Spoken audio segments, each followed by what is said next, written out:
Thank you very much. I'll take a step back, and I'm going to make 4 points on the Eurozone macros. And the reason I'm doing that is because even the most efficient firms, even the best-intentioned governments cannot escape the macros. Point number 1, the crisis, the COVID crisis found the Eurozone in a state of vulnerability and fragmentation.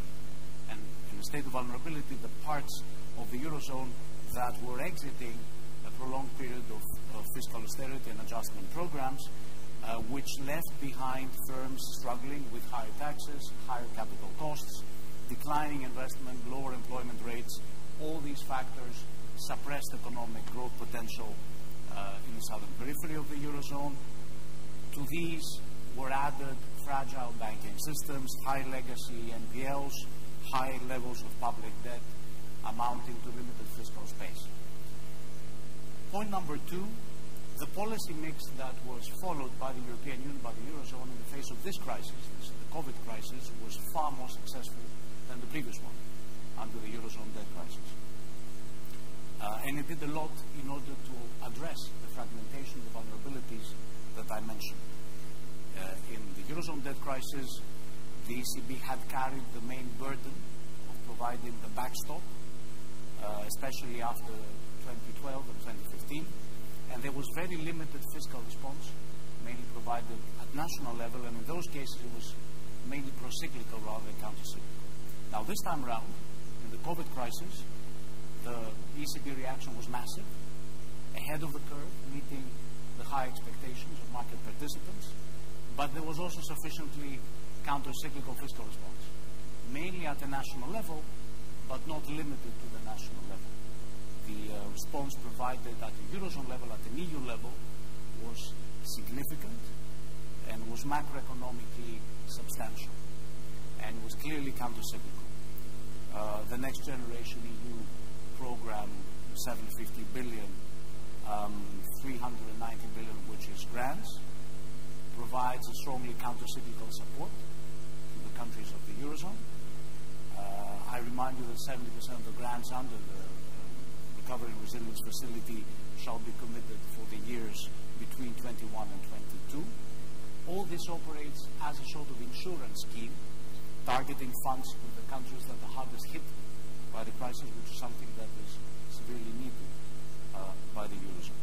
And it's very important also that the composition of grants is significant compared to loans, that the joint issue of debt by the European Union is very substantial, backed by own resources, in the expectation of tax revenues through green taxes and FTT and tech companies down the road. The big question in all of that is how much of this will become a permanent feature of the Eurozone. If it does, and of the European Union, if it does, it will provide a resolution for future crises as well. Point number 3, the legacies will be persisting after the crisis.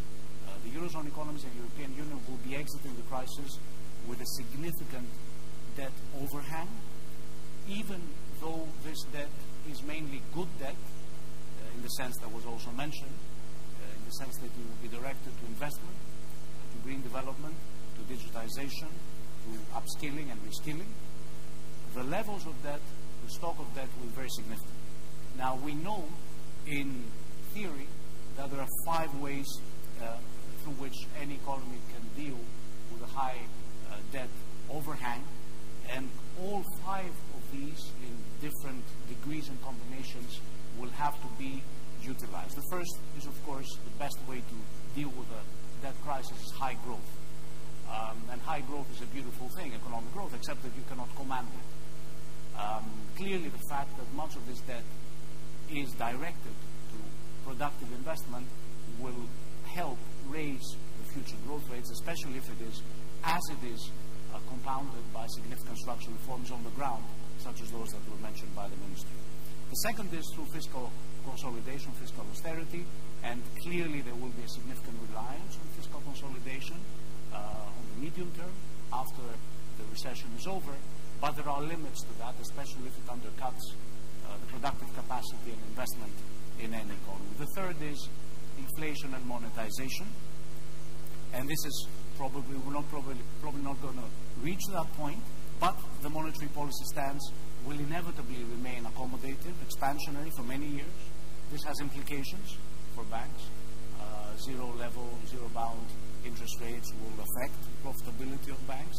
They do tend to create distortions, but this is the inevitable and necessary to move forward given this crisis, especially given that deflationary pressures in the international environment will probably counter and overwhelm the inflationary pressures that will be produced unless the global supply chains completely break up, which is not the highest probability that we are facing. The fourth way one can deal with the debt crisis and debt overhang is by default or debt repudiation, and I think that we will be witnessing restructuring of private sector debt in various ways, but there is a space for the central bank to perhaps roll over sovereign debt in the future towards perpetuity.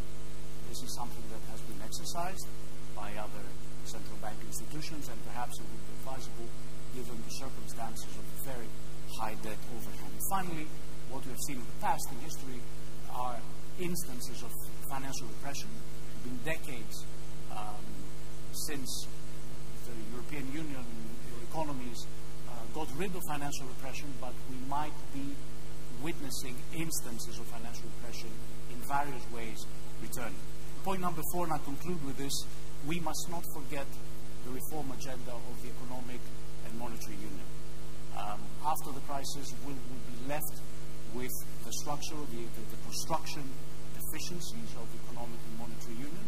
We will still be in need of reforms that have been suggested by a number of European Union institutions, including the European Central Bank, including the Commission, reforms towards deepening our monetary union, reforms towards particularly two directions. First, improving risk sharing in the Eurozone.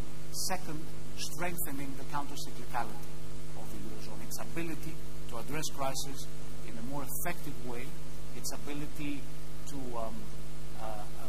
address asymmetric shocks in a way that provides the stimulus that is needed when it is needed in order to be able to rescue economies from suffering the devastating hysteresis effects of prolonged austerity programs that could have been avoided, could have been prevented. Thank you, Professor.